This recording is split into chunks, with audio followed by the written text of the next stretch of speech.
world. Welcome to Discover Your Talent, Do What You Love. I'm your host, Don Hutcheson. Every Tuesday, I interview someone from around the world who's discovered their talents to do work they love to create a life of success, satisfaction, and freedom. On Fridays, I interview an individual with many years of experience from one of the most popular or interesting occupations or professions who shares an insider's look at what it's really like to do what they do. Today, I'm delighted to bring you our featured guest, Ernie Vecchio, and our topic, A Day in the Life, What's It Really Like to Be a Trauma Psychologist? Welcome, Ernie. Thank you, Don, so much for having me. It's great to be here. Well, it is our pleasure. Are you using your talents doing work that you love, Ernie? Of course. How could I not be? All right. Well, we want to hear the whole story. Ernie L. Vecchio is a mentor, spiritual teacher, and trauma psychologist. During his 30-plus years career, he's treated over 10,000 patients who suffered severe trauma that ranged from amputation, head injury, sexual assault, and paralysis.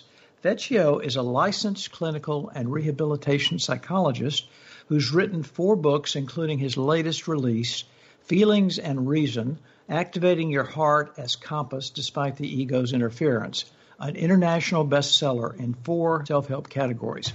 Well, as we discussed, Ernie, we want to give some statistics on the profession that you're in from U.S. News and World Report and the Bureau of Labor Statistics on this fascinating profession you're in. This is from 2019. Number 1, the profession of psychologist is number 21 of 100 of the best jobs in the country. The unemployment rate is very low, 0.5%. There are 181,700 professional psychologists. The growth rate from 2018 actually to 2028 is 14%, which is far higher than the average, or an additional 26,100 jobs. Median pay is a little over 100,000. The top 25% is 113,000. Psychology is ranked number 1 of all the science jobs. And in the scorecard of stress and so forth and flexibility, the work-life balance is very high. The flexibility is above average, and the stress is slightly above average, as I'm sure you well know. Before we dive into A Day in the Life, take us into the backstory of Ernie Vecchio, family of origin, where it all began, and tell us about the people and choices and changes that got you where you are today. I started out kind of a traumatic beginning. My parents, my father was a Marine and did 2 tours of Korea. The second tour, on his return, he had what they would have called PTSD today, and met my mother, and they came together, and they were both raging alcoholics. So they were not really prepared for the children that they produced after that. And so I ended up. Well, let me ask you a question. That's an amazing beginning. Where were you in the hierarchy of kids? I was the youngest of 2. Okay. I had a sibling that was a year older than me. And when my parents divorced, my mother left and took her and left me behind with my father. And my father stuck me in a VFW club and left me there for hours on end, at 3, 4, and 5 years of age. And so I ended up kind of roaming the streets. Thank goodness I wasn't in a large city, but it was kind of like the beginnings of becoming a juvenile delinquent. And so then, so he would just drop you off in the morning at this club. He would give me away. He would give me away at bars, because he was an alcoholic. He would tend to give me away a lot to strangers, and then not come back and pick me up. And so, when the welfare department, remember, this was in the 60s, and welfare just started in 65. So this was around that time, like 62, 63, maybe 61. I've kind of lost track of the years. And when the welfare department found out about that, they started sticking me in different homes, and they were as traumatic as the one I came from. So that went on, Don, from birth to about 9. I had all that insanity, and then I ended up in an orphanage at 9. And when I got there, and this was in the country, and I was on the back porch with some green beans with some other kids. What city are we in now? We're in Lewisburg, West Virginia. I started out in Morgantown, and so I'm in this little country town in Lewisburg on a 600-acre farm with some other kids that were dropped off like myself, and they said, "Here's the green bean. You know, string these, and we'll come back and check you in a minute." And I ran away 11 times. So that was my start, and so I would say from this is an orphanage you were in, or this is yes. the other? Well, it was a Presbyterian home for children, but technically it was an old school orphanage. Yeah.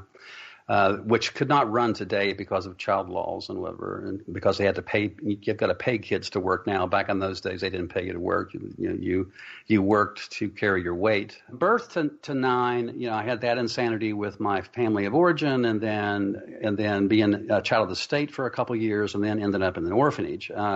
So I was kind of in a turbulent place. Really all that didn't calm down until I was like 11 or 12, and then I started kind of getting used to where I was. And then around 14 years of age, I got into enough trouble that I got kind of put in reform school for a few months. And when I got out, I was on probation, and the director of the children's home asked me if I wanted to go out for football and what I felt about sports. And being a smart aleck at the time, I said, "What's a football?"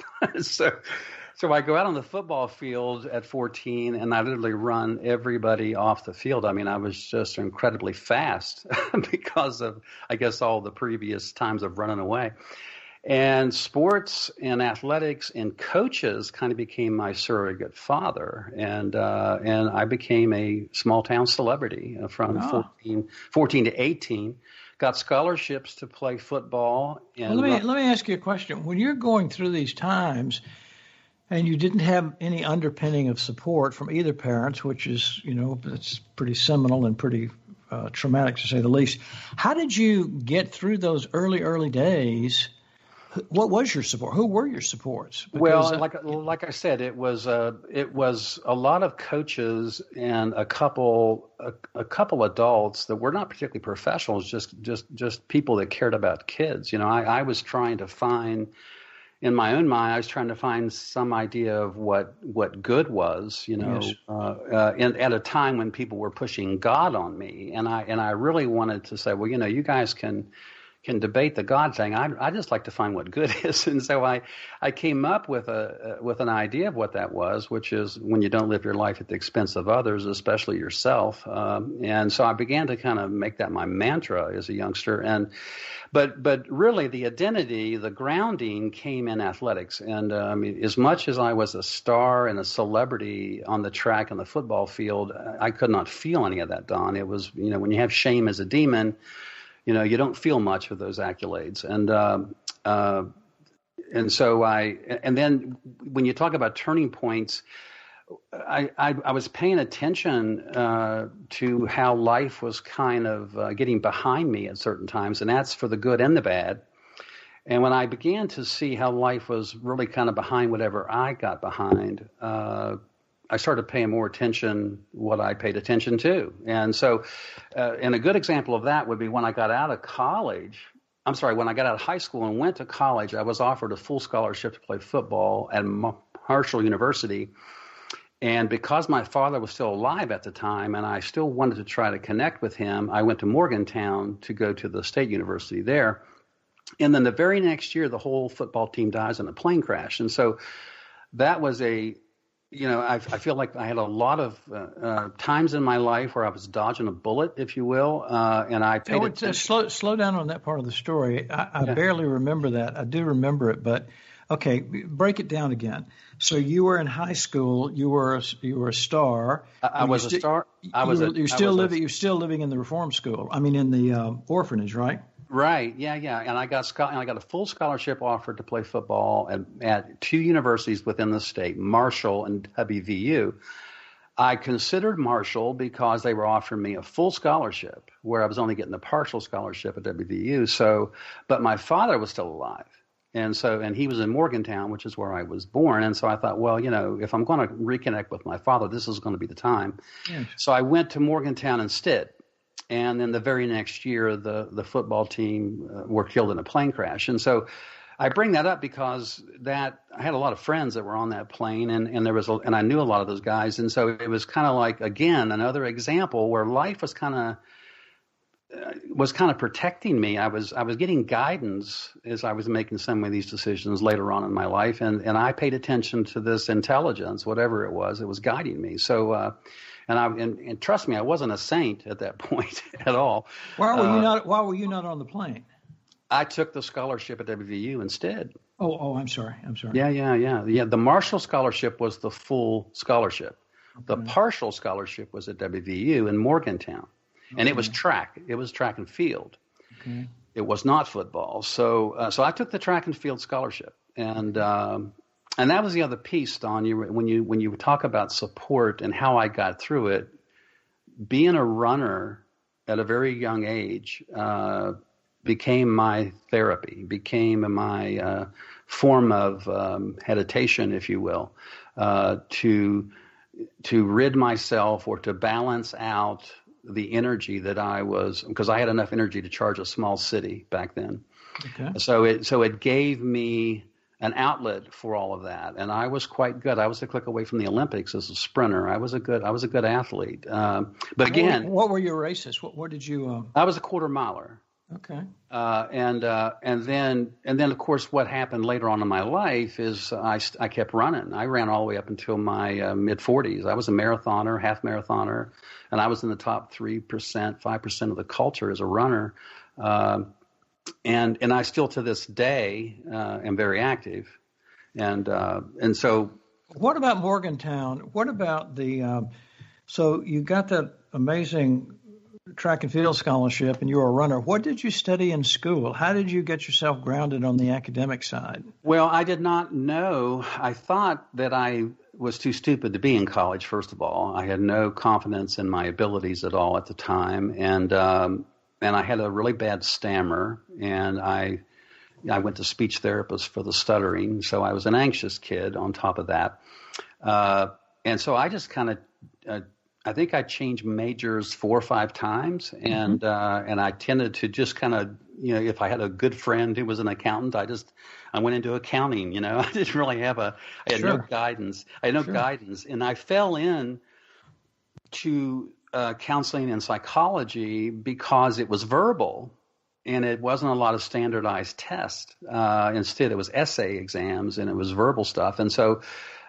Because I had a learning problem with standardized testing. And then, of course, in high school, I know now in hindsight, I was pushed through a lot of courses because of my athletic ability, which I probably would have otherwise not have passed those classes. So I got some grace periods through some of those. And so when I went off to college, I really felt like I was too stupid to be there. And I was on academic probation for the first 3 terms I was there until I switched into the counseling psychology field. Mm-hmm. And then after that, my grades drastically improved. And did you take to it immediately, the counseling psychology? Did you absolutely? Did you found the modalities that related to your life? Well, yes. Well, and not only that, I was I left this out. Once I became the celebrity that I was in the little town that I was raised in, I kind of became a big brother to all the other kids around me in the orphanage and just in the high school itself. So I was already counseling and helping people as a teenager. I was already beginning to do that, but I didn't think it was that big a deal because it came so easy. Oh. It was not something that was hard for me to do, and so I didn't think of it as a profession at the time, or that it was a gift at the time. Okay. But right out of high school, right out of college, my first job was working with juvenile delinquents. And at that time, I had a bachelor's degree in psychology, and the PhDs that were there at the time said, you need to go back to school and do this for a living because you're just really good with these kids. And I just thought, well, I'm good with these kids because I used to be these kids. Right. But so that was kind of a fluke, fluke or not a fluke that I ended up working with juveniles initially. And I did that for only 2 years before I fell into working with people with disabilities. And that was a few years after. So what was it like? Here you have this remarkably stressful and Oh, gosh, I don't even know the words to use, being abandoned by both your parents. But how did you take to working with those kids that were also in those situations? You just see yourself in each one of them, and was it easy to open your heart and share your talents and skills with them? Yeah. I think, well, I had to learn that I, first of all, couldn't carry their pain for them. I couldn't carry their traumas. And I think as a beginning professional, beginning helper, that's a mistake we all make, that we think we can fix people by carrying their pain for them. I did that as well until I learned that you can't do that. And But certainly my background and my experiences helped, because I respected these kids for who they were and where they were from, and I don't think that the mental health profession was doing that so much. So they were looking at the labels that they were called rather than who they were, and so I was very, I'm very good at that, and have always been very good at meeting people where they are and connecting people in that way. Yes. And so that part was easy. Okay. And you did that 2 years. I worked with juveniles for 2 years, and it was up in Ohio, and this was a detention facility for juveniles, and so I think I was 25 at the time, maybe 24, 25, yeah. And the folks you were working with said, "Hey, Ernie, you're good at this, but you need more. You need more professional training." Yes. Right after that, so you should go right back into grad school. Yes, I did, and again, I didn't think I was smart enough to do it, but I did, and then thanks to the fact that I was on the right path with that, I did great. I did wonderful in all the coursework. I still had difficulty with standardized testing. In fact, the licensing exam, when I finally got my clinical degree, I had to take it multiple times and get accommodations, whatever, for it because of the learning disability that I had. And that was when all that stuff was brand new. That's when the ADA laws were just coming into play, and so I took a lot of beating from my profession, because the psychology field in particular is a test of taking a test. It isn't just an achievement test. It doesn't, and it's not a competency exam. Well, let me ask you this. So you go into, where did you go to grad school? I went to grad school at WVU, which then had us. At that time, it was called the College of Graduate Studies. So it was a satellite campus. Okay, all right. Did you go directly into a doctoral program, or did you go into a master's program first? You've got, and that's the other thing that I got in the pipeline of that, Don. The psychologist and the master's level people were still competing for those positions at that time. This was in the 80s, right. And I was in one of the few states in the United States that allowed a master's person to get licensed. So when I got in at the graduate level and I was in pursuit of the doctorate, I found that I didn't need it. So I bowed out and just went ahead and took the other exams and became licensed.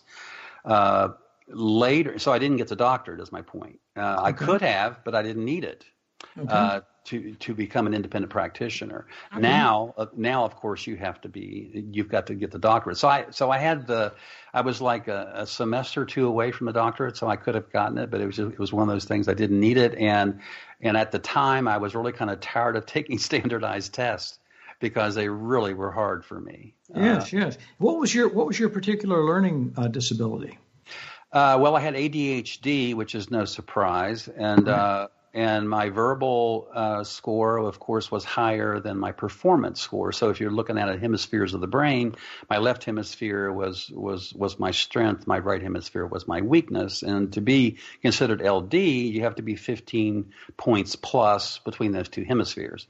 And you have to be in the average range. So my verbal was high average and superior, where my performance was just in the average range, or that right hemisphere stuff. And the irony of that is that that's what I ended up working on later on in my life, because the right hemisphere is really what gives us context. It's the symbolic side of the brain. So all right. So there you go, and you ended up getting your MS in what specific aspect of psychology? What was the degree in? It was clinical. Yeah, it was clinical. It was clinical in school psychology. Then I later specialized in rehabilitation. That was later. I got more credentials after that. Yeah. And that took a couple of years?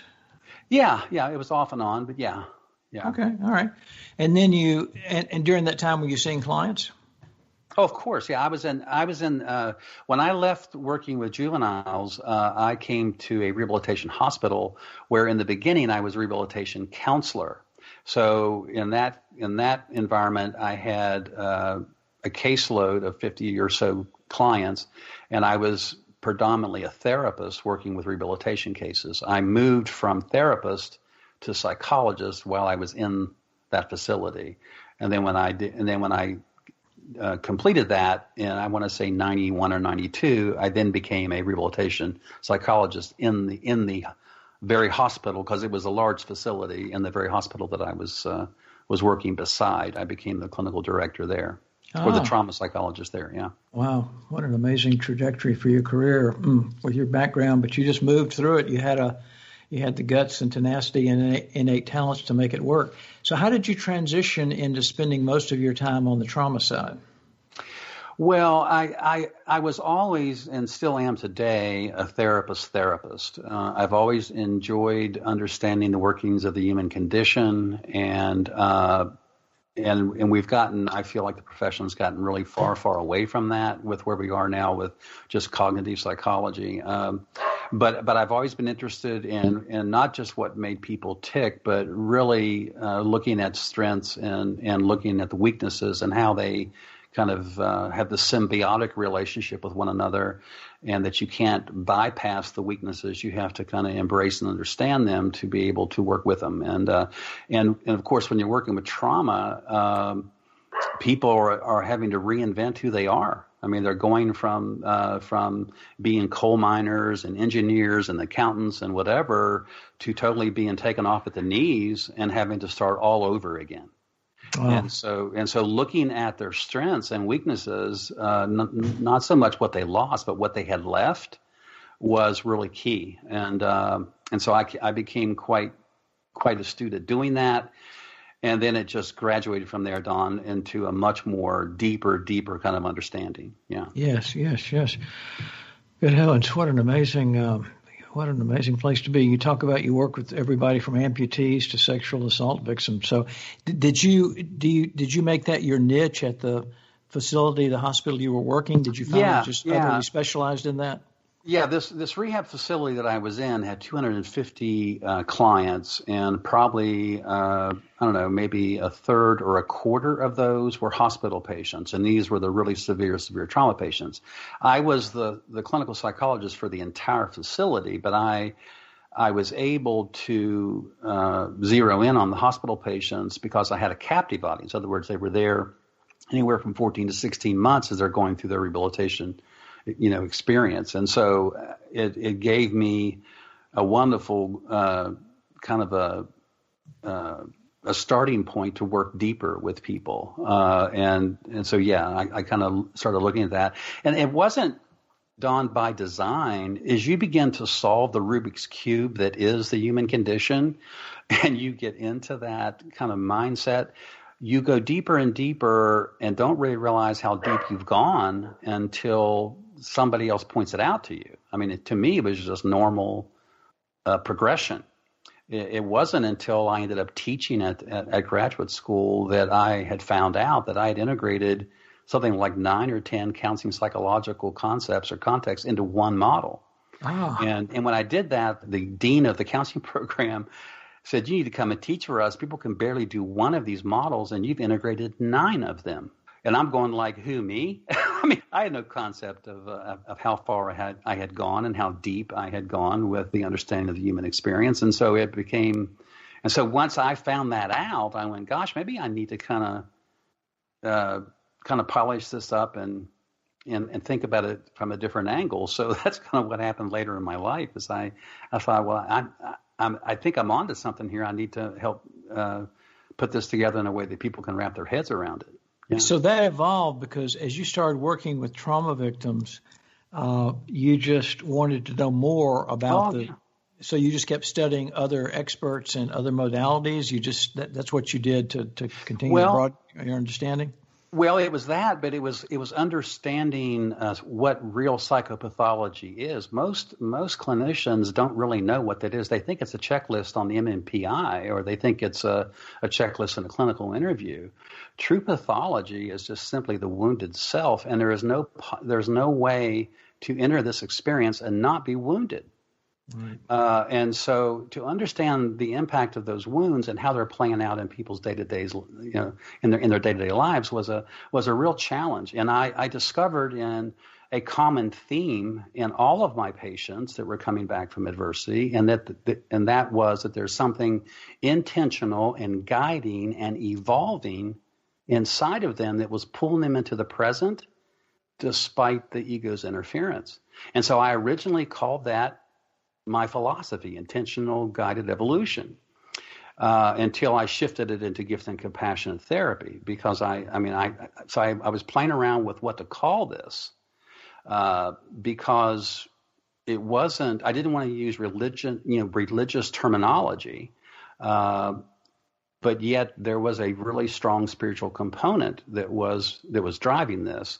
And so I had to come up with a way to talk about it, and to kind of understand what is the symbiosis that's taking place inside of people, and what is the driving force behind that symbiosis. And so I spent a career understanding that. And I used to tell people that you can crack open an egg, which takes just a minute, but it takes a lifetime to learn how to put the contents of that egg into another container. And that literally is what I learned how to do. Is to how to take the contents of a human being that is in a cracked, tore open container and put them in a whole nother container. Are you saying that as you started working with all these individuals, and you worked with over 10,000, that you found as you were working with them, whatever their trauma was, whatever their mental, emotional, physical state was, spiritual state, that there was, I don't know if I've got this right, there was an inner light that you saw early on? Is that what you're saying? There was an inner light? I used to call it, one of my first cases, Don, was a Vietnam veteran who was a paratrooper, and he had his internal organs shot out hanging from a parachute. Wow. And so he was in a wheelchair, paralyzed from the waist down, of course, and his internal organs were all plastic, and he was addicted to Percocets and Lortabs and whatever. And he and I were the same age. He was 27, I was 27. Wow. And I thought, wow, and he was so awake, so incredibly present and awake in his pain. And I remember at the time, how can I talk about consciousness or the unconscious or the spark to life in a way that this client's going to get it? So I used a metaphor of a candle, and I said to him, I drew a candle on a scratch piece of paper and drew a circle around it, and I said, the circle is your body, the candle is your spark to life. I said, what does this candle need to burn in a closed container? And, of course, he was smart enough to know the answer. He said oxygen. And so then I drew multiple circles around that candle, and I stopped at 30. And I said, now, what I want you to imagine is that the human personality is every one of these layers. Psychology calls them defenses. If you come in off the street to see me because you're going through a divorce, or you've lost a job, or your girlfriend broke up with you, whatever, you may let me get down one or two of those 30 layers. If I amputate you, if I paralyze you, it cuts through all 30 layers. And what I witnessed happen, Don, is that of those 30 layers that I'm making up here, 26 of them just fell away automatically because of trauma. And now for the first time in that person's life, that candle was closer to the surface than since they were born. Wow. And so I needed to find a way to talk about that candle. I now have switched the name of that candle to your signature expression, that you come into this world with a particular vibration that medical science calls a burst of light. When a sperm comes in contact with an egg, a burst of light happens. Of course, it's chemical, it's zinc, but nonetheless, it is a reverberation of a sort. I am saying in my book, and I'm saying in my experience in working with trauma, that is the birth of consciousness. It has to start somewhere. And in that birth of consciousness is that intelligence that I said is intentional, guiding, and evolving. And I witnessed it in Baptists, Presbyterians, Catholics, Buddhists, agnostics. I mean, every religion. But yet I watched these leaders come in, rabbis and preachers and ministers, and not give these people any comfort. They couldn't give them any comfort. But yet this model that I had kind of stumbled across was giving them comfort, because it gave them context to understand what they were experiencing. So, yeah, it became a language problem to try to figure out a way to talk about this and not make it dogmatic and not make it, take it out of religious terminology. Mm-hmm. So I called it a psycho-spiritual model for that reason. Okay, all right. Well, did you start even as you got into this? I guess you were in your 20s. Did you start publishing work or do papers? No. This didn't become real. So if we're going to do the chronology here, right. This didn't hit me. So I entered the profession at 1973, 75. No, I guess 73. I come to the hospital at 1975. I am not aware of what I have discovered until 1990, 1991, okay, which was when I went to work for the graduate college. And I walked into the classroom to renew my license because I was taking a course to get CEUs. And somebody had just written a book on creative counseling techniques, and what he was doing was using three-dimensional things to teach theory, models to teach theory. And I looked at the instructor and I said, so if I understand you correctly, these creative counseling techniques you're referring to, he's using three-dimensional tools to teach psychological theory. And he said, yes. I said, I have a whole kit back at the house. He said, no, you don't. I said, yes, I do. So I brought in literally a bag full of three-dimensional tools that I had created over my 20-some-odd career at that point. I guess it was not 20, it was 15 years career. And he was blown away. He said, you need to come and teach for us. This is unbelievable that you have done this, that you've integrated these models like this. And really, Don, all I was doing was when something wasn't working, I just came up with something that did work to access what people were experiencing. Wow. So I've taught this model to people with IQs of 40. I've taught this model to people with half of a brain. Their head injury has made them only have use of half their brain. I've taught it to blind people, to deaf people, that this context is that teachable, if you will. Wow. And so it was kind of like I stumbled on it because I was driven to solve this proverbial puzzle.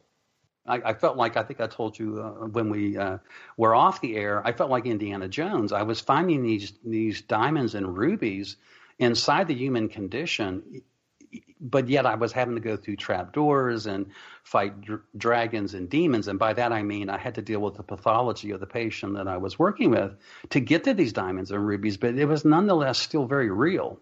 And the problem was language. I could not. I struggled to find a language to talk about it. And so that's what my most current, book is trying to do, is to give language to this, give context to it. Well, after you showed that to the professor in 1990, that was 30 years ago, did you then teach? Did you get to take this message to a wider audience? I taught for 12 years, and I was the clinical director. He and I created a clinic together that did $1.5 million a year in free services to people. So I taught 12 years at the graduate college, training psychologists and therapists at the time. At the same school? Yes. Yeah, at the very school that I went to get my CEUs from. Yes. Okay. And then plus I was the clinical director of that. At that time, I had 6 jobs. At that time, I was working as the trauma psychologist at the hospital that I was in. I had a private practice. I was consulting. I was teaching. I was the clinical director of a free clinic. So I had 6 jobs. Yeah. Wow. But I still had not put all the pieces of the puzzle together until much, much later. I was still sorting things out. There was more information coming through to me about how to frame this and how to put this in context that was palatable. Yeah.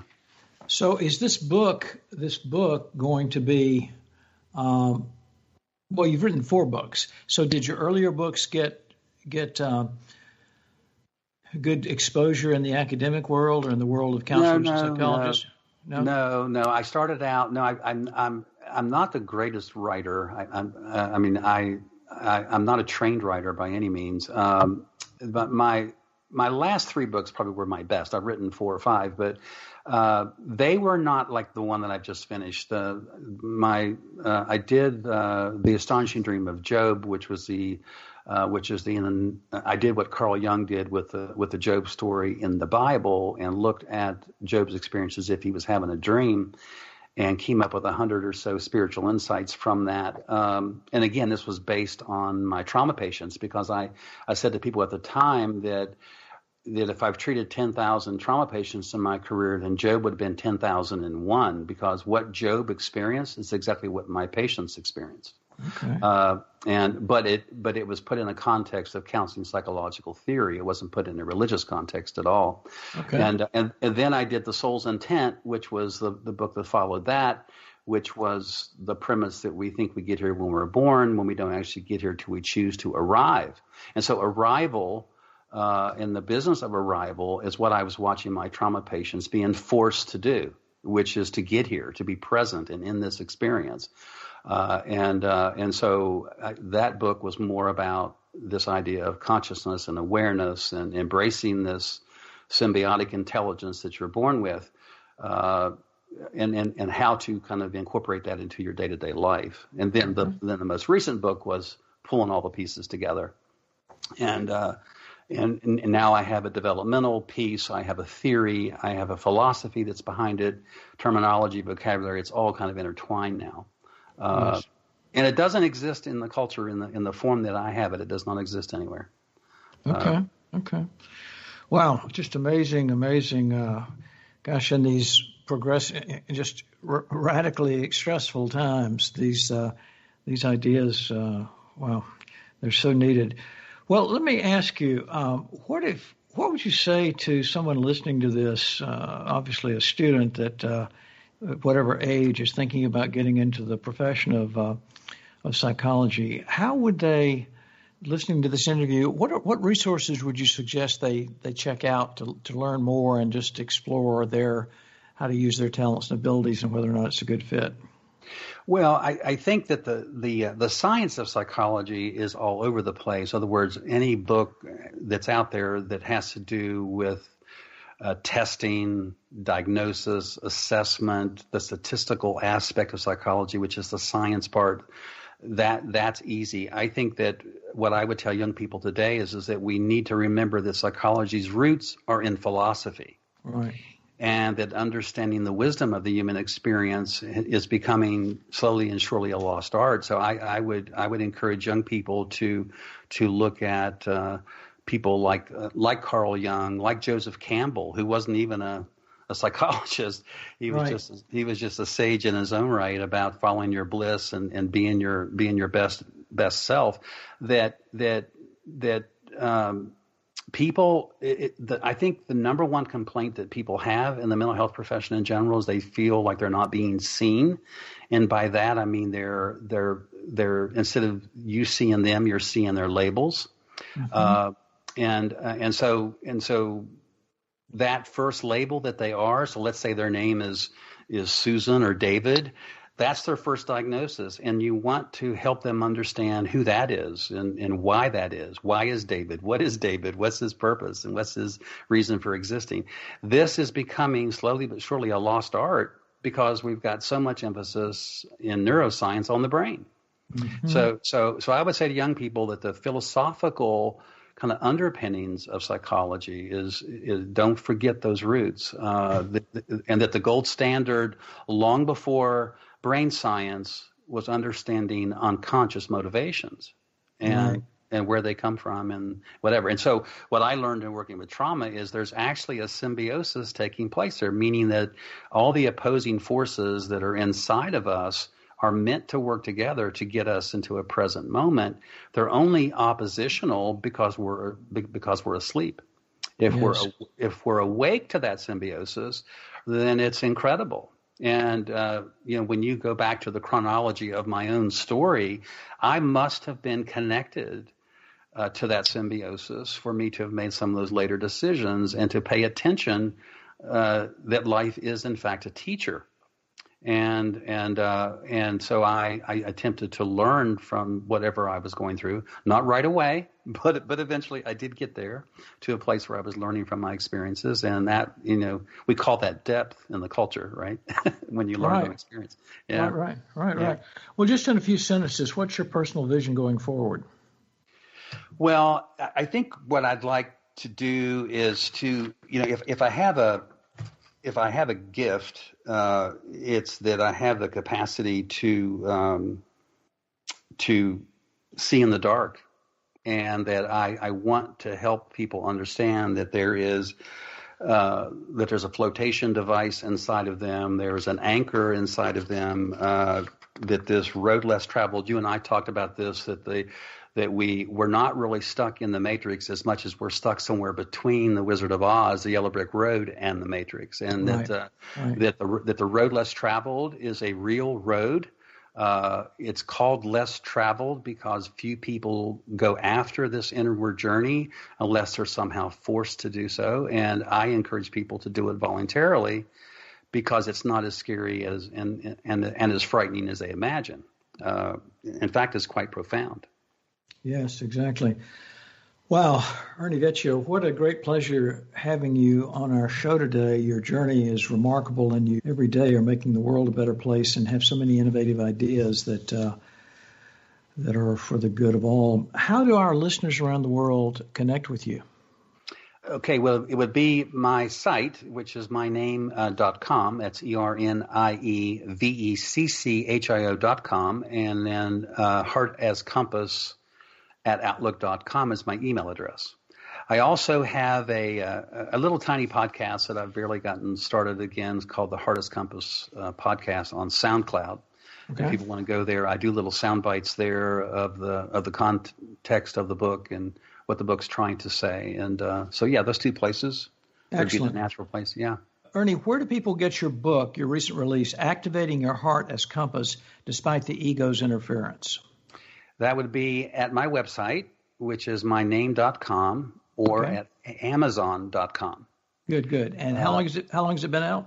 It's been out, I think, since June or July. And if people are kind of interested in doing a review on the book, I'd be more happy to send them a free Audible code to do that. I've got a bunch of free Audible codes I'd be more than happy to share with people if they want to do a review on the book. Wonderful. We'll also have that in show notes. Good. Listeners know you can go to discoveryourtalentpodcast.com, click on podcast in the navigation bar, and there you'll find the details in our show notes. In closing, every one of us is born with unique talents and gifts. We don't learn them. We can't ignore them. They're just a part of who we are, our DNA. Whenever we discover them and use them in our lives and careers, we do not merely survive, we thrive in every way possible. So until next time, all my best, and whatever you do, have fun out there today.